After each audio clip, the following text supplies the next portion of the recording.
출애굽기 18장 19절에서 30절까지 말씀을 살펴보도록 하겠습니다. 이스라엘 백성들이 금지해야 할 불법적인 성관계의 범주를 근친상간에서 좀 더 확대하여 언급하고 있습니다. 19절은 가장 먼저 월경 중에 있는 여인과의 관계를 금지합니다. 월경하는 여인은 육체적으로 심히 약해진 상태이기에 이런 상태에서 관계를 하는 것은 자신과 아내를 더럽히는 의식상의 문제요 도덕적으로 부정하고 죄악된 일로 여겨졌습니다. 20절은 이웃의 아내와 동침하는 것을 금지합니다. 여기서 이웃은 단순히 주위에 사는 사람이 아니라 신뢰관계에 기초하고 있는 친밀한 이웃을 의미합니다. 이웃의 아내를 범하는 것은 공동체의 신뢰와 유대를 깨뜨리는 것을 넘어 하나님께서 허락하신 가정을 파괴하는 죄임을 말씀하고 있습니다. 21절은 몰렉에게 자녀를 바치는 것을 금지합니다.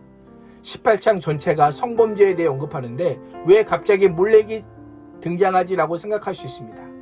지금까지 육체적인 간음에 대해서 언급했다면 여기서는 이방 우상과의 영적인 간음을 언급하고 있는 것입니다.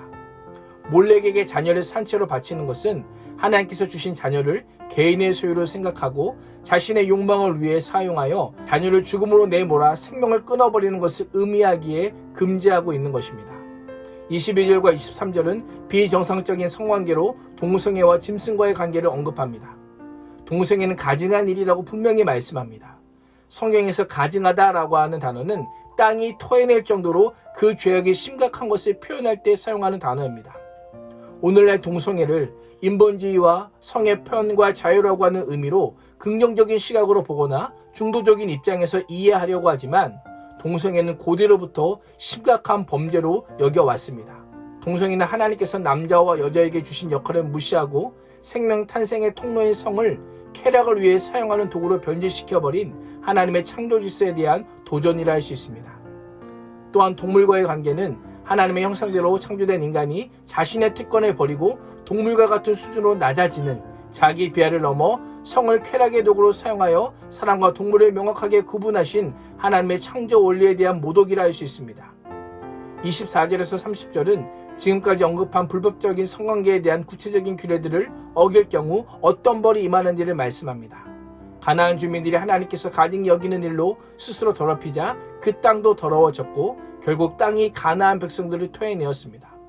하나님께서는 만약 이스라엘 자손들이 가나안 땅의 거민들의 죄악을 그대로 답습하게 되면 이스라엘도 쫓아내실 것이다라고 반드시 토해내실 것이다라고 말씀하고 있습니다. 하나님께서는 부정한 자들을 자기 백성으로 인정하지 않으십니다. 땅도 하나님의 것이기에 땅도 하나님께 순종하는 자에게만 주실 것임을 약속하십니다. 이스라엘 백성들이 하나님께 선택받은 백성이라고 해서 무조건적으로 가나안 땅에서 영원히 살 수 없습니다. 오직 하나님께서 말씀하신 대로 그 법도와 규례대로 순종할 때만이 그들의 생존을 보장받을 수 있었던 것입니다. 이스라엘이 하나님께서 주신 땅에서 편안하게 살려면 어떻게 해야 될까요? 교회 공동체는 믿음이 연약한 지체를 돌아보고 복음 안에서 가르치고 세울 의무를 가지고 있지만 자신의 가증한 죄를 회개하지 않고 오히려 당당하게 목이 오고든 자처럼 행동하여 다른 지체들에게 부정적인 영향을 끼치는 사람이 있다면 공동체의 생존을 위해서 백성 중에서 끊어지는 일도 가감하게 실행할 수 있어야 합니다. 공동체에서 가차없이 내쫓는 것입니다. 가증스러운 행위는 공동체의 생존을 위협하기에 생존을 위해서 내쫓아야 하는 것입니다. 30절에 스스로 더럽히지 말라라고 하는 표현은 이스라엘 백성들이 가나안 땅의 풍속을 따르는 것이 누군가의 강요나 억지가 아니라 스스로의 선택에 의한 것임을 말씀합니다. 가증한 일을 행하는 주체가 자기 자신이기에 결코 핑계댈 수 없는 것입니다. 우리도 마찬가지입니다. 세상의 가증한 풍속을 따라 나와 우리 가정과 교회를 더럽히지 말고 하나님의 사랑하기에 꼭 지켜야 할 말씀을 붙들고 세상의 거친 파도에 저항하며 맞서 싸우는 복음의 파이터가 될 수 있기를 주님의 이름으로 축복합니다. 기도하겠습니다. 하나님, 세대의 토양과 시대 정신에 벗어나 사는 것이 매우 어려운 때를 살고 있습니다.